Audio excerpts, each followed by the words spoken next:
Il y a longtemps, très longtemps, j'ai grandi dans l'atelier d'un magicien à Paris. C'était un homme extraordinaire, un homme à l'esprit malicieux. Son désir d'émerveiller la vie était si fort qu'un jour, il m'a offert la lune. Et puis il est mort, seul et dans l'oubli. Soudain, j'étais orphelin et c'est un vagabond qui m'a recueilli. Un chic type, un exilé, un mec sacrément doué. Dans la vie, ce gars avait deux amis, Harold et Buster. Ces trois-là, je les ai adorés. Sans eux, c'est certain, je ne serais pas devenu ce que j'ai été et ce que je suis.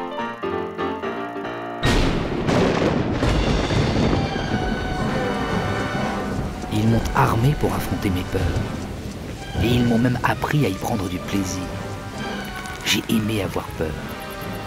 Grâce à eux, les créatures et les monstres m'ont bien plus fasciné qu'effrayé.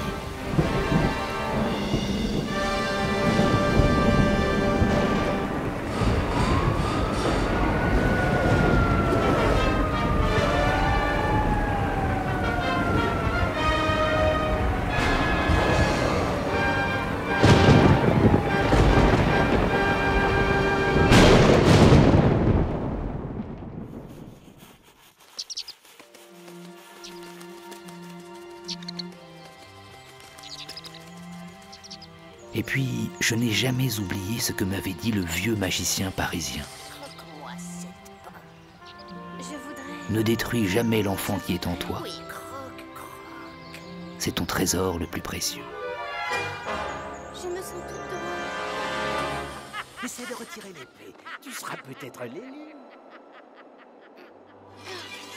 Waouh! Bien joué, moustique. Viens, Merlin.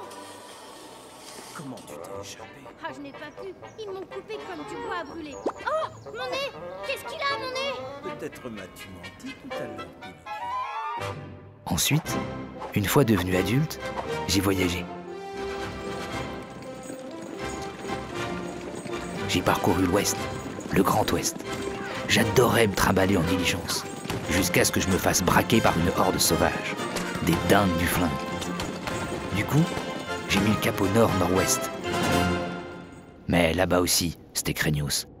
Tendance kamikaze, voyez le genre.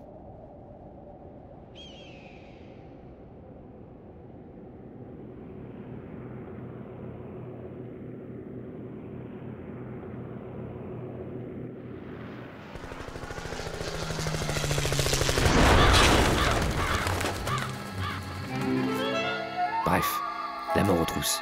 J'ai pris la route de l'Oregon. C'est là que j'ai rencontré Alfred. Il vivait dans un motel, perdu le long d'une route et entouré d'oiseaux bizarres.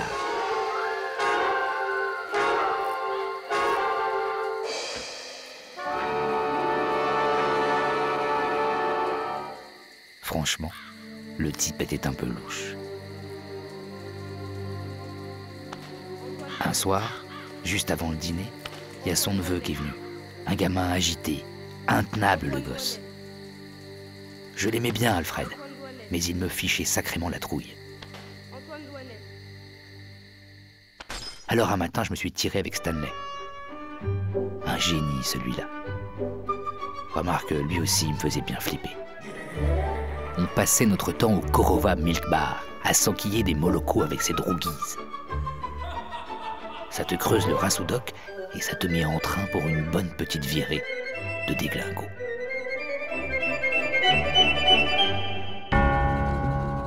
Et puis voilà qu'un jour, avec Stanley, on a croisé un gros monsieur.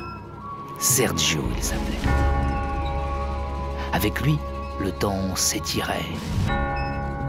S'étirait. S'étirait comme une guimauve, mais qui finit par te claquer à la gueule. Cela dit, j'ai fini par quitter l'Ouest pour rejoindre la ville, la seule, l'unique. Tu me diras, là-bas aussi, j'ai croisé une joyeuse ribambelle de tarés. Un chauffeur de taxi complètement cinglé, des chasseurs de fantômes totalement perchés, un homme chauve-souris un gangster en smoking et un boxeur bien énervé. Le taureau du Bronx, on l'appelait. Et j'ai longtemps rêvé d'un combat sur le ring entre lui et le petit gars de Philadelphie, celui qui avait l'œil du tigre. Ce qui est sûr, c'est que ni l'un ni l'autre n'aurait pu affronter mes guerriers japonais.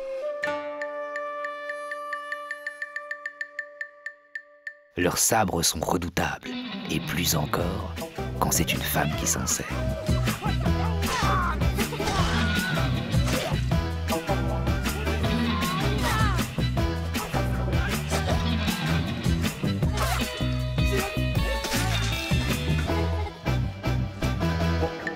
C'est grâce à elle si j'ai fini par retourner sur la côte ouest. J'étais déjà vieux, mais j'en étais dingue de cette môme.